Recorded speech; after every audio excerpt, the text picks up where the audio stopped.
Bom, então dando continuidade aos nossos vídeos de propriedades químicas do solo, passamos direto para cargas elétricas do solo. Isso é super importante, esse é um conceito que vocês vão usar para sempre dentro dos solos e é super importante que vocês já vão absorvendo isso também. Então, o solo tem cargas, é como se fosse um ímã. Então, ele tem cargas positivas e tem cargas negativas. E tudo isso está espalhado pela superfície de partículas muito pequenas do solo, que nós chamamos de argilominerais, basicamente. É claro que outras partículas também têm carga, como matéria orgânica, mas imagine uma partícula muito pequena, que a gente chama de argilominerais, que são as argilas, e nessas partículas, principalmente nessas, é onde está distribuída a carga elétrica do solo. Por que é tão importante essa propriedade do solo, que é ter cargas elétricas? Isso é importante porque são nessas cargas que os nutrientes se ligam.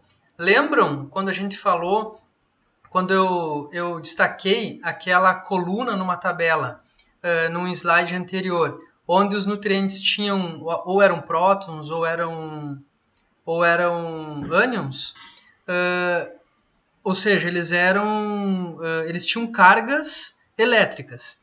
E essas cargas elétricas, como a gente sabe, elas se atraem por cargas de sinal oposto. Então, por exemplo, o potássio, que é um próton, ele tem carga positiva na forma com que ele ocorre no solo, ele vai ser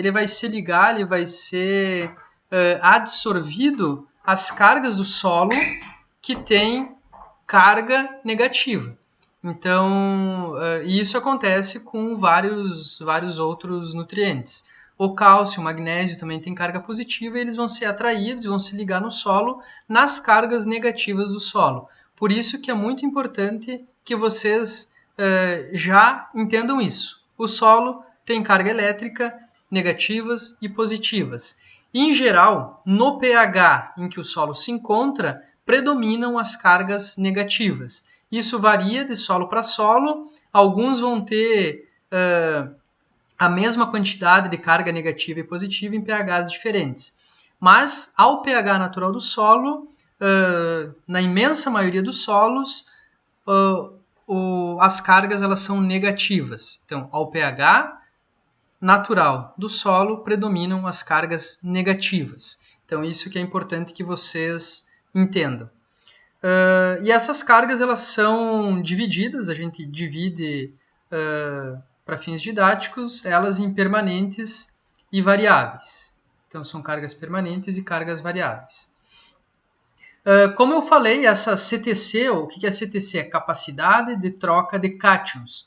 Então, quando a gente fala de CTC, a gente, na verdade, está contabilizando todas aquelas cargas negativas disponíveis no solo, que são as cargas onde boa parte dos nutrientes, os nutrientes que ocorrem na forma de cátions, vão se ligar. Então, aqui tem a representação de uma partícula de argila do solo, e aqui alguns nutrientes ou moléculas polares. Então, vejam que as partículas de argila elas têm cargas negativas, e quem se liga nessas cargas negativas da argila é o lado positivo das moléculas ou dos nutrientes. Então, veja, o lado positivo se ligando ao lado negativo. E esse conceito de CTC ele é muito importante. Então, como eu falei, nós temos a CTC variável e a CTC permanente. A CTC variável ela tem esse nome porque ela varia, e ela varia em função do pH do solo. E a CTC permanente, a gente consegue fazer um raciocínio por analogia. Então, se uma é variável e outra é permanente, a permanente não muda, ela é permanente. Ou seja, o pH pode variar, pode subir ou pode descer, pode ficar mais básico ou mais ácido, e essas cargas, que a gente chama de permanente, elas não mudam.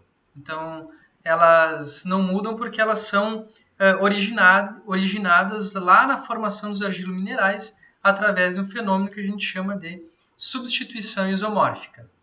Então, quais são as origens dessas cargas da CTC1 ou da CTC variável, da capacidade de troca de cátions dentro daquele grupo que a gente chama de variável.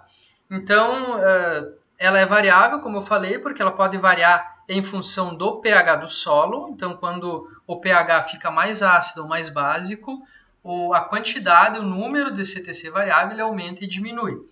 Essa CTC variável ela é que predomina nos solos do Brasil, nos solos tropicais, que são a maioria no Brasil, e também ela é a CTC que ela está presente na matéria orgânica do solo. Para a gente entender um pouco melhor como funciona a CTC variável, nós temos uma figura aqui, então a gente pode dividir ela em duas partes. Eu vou explicar a parte de cima, a parte de baixo é o mesmo mecanismo, só que a parte de cima é um óxido de alumínio e a parte de baixo é um argilo mineral 1 para 1, ambos bastante presentes, bastante comuns nos solos brasileiros. Então aqui o que a gente consegue ver é um alumínio que está ligado a uma série de átomos. Aqui a gente consegue ver um oxigênio que está ligado com mais 2 prótons. Então aqui a gente vê também o alumínio ligado com oxigênio e 2 prótons, representados pelo H2. Se nós pegarmos e fizermos a soma de toda a carga que tem aqui, a gente vai ter um resultado mais 1, ou seja, a carga aqui é positiva. Então aqui nós não temos CTC. Nesse momento nós temos CTA, capacidade de troca de ânions, porque aqui nós temos uma carga positiva, correto?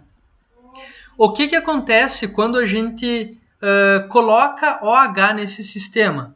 Por exemplo, via calagem. Então, quando a gente faz a calagem, a gente está inserindo ânions OH nesse sistema.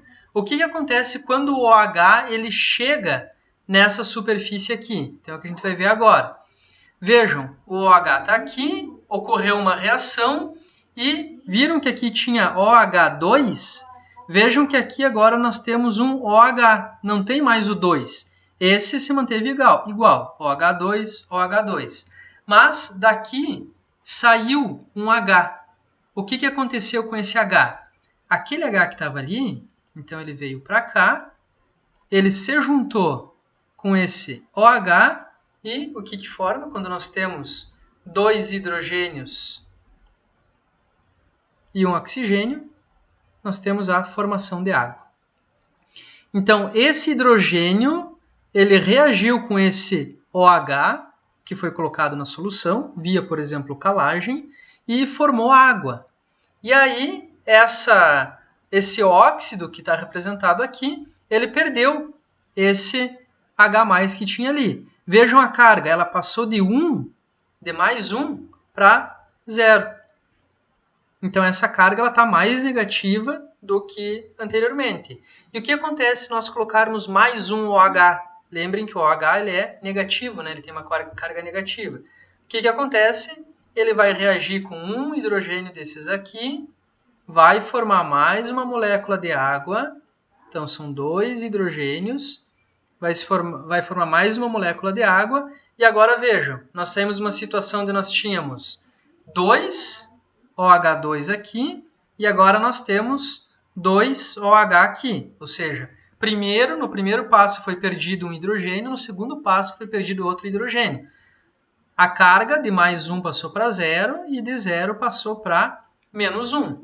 Então agora nós temos a oportunidade de que ocorra a ligação, por exemplo, de um potássio, de um magnésio e de um cálcio aqui. Lembrando, sempre é muito importante lembrar, o que significa colocar OH- numa solução? Significa elevar o pH. Então, nós temos uma relação que é muito importante. Vejam aqui embaixo. Se o pH diminui, a CTC também diminui. Se o pH aumenta, a CTC também aumenta. Então, os nossos solos, que eles são naturalmente ácidos, nós buscamos, via calagem, sempre aumentar o pH desses solos, para que com isso aumente a CTC e, consequentemente, aumente a reserva de nutrientes para as plantas que a gente deseja cultivar. Como eu falei, esse exemplo que eu dei foi de óxido de alumínio e de argila minerais. Acontece exatamente a mesma coisa na matéria orgânica, só que ao invés de só que é em outro grupo químico. Então, é um grupo COOH que ocorre lá na ponta dessa molécula super complexa que é a matéria orgânica do solo. O processo é exatamente o mesmo, aquela substituição dos íons H+, na verdade a perda de um próton. Quando a gente fala de CTC permanente, então essa CTC ela não varia com o pH, como eu falei, e ela ocorre em solos menos desenvolvidos, em solos que não foram tão intemperizados ainda. Aqui no Brasil isso ocorre em alguns locais em áreas menores, mas localmente elas são importantes. Por exemplo, em regiões temperadas, então na região da Campanha Gaúcha nós temos alguns solos que tem um alto teor, uma grande quantidade de CTC permanente.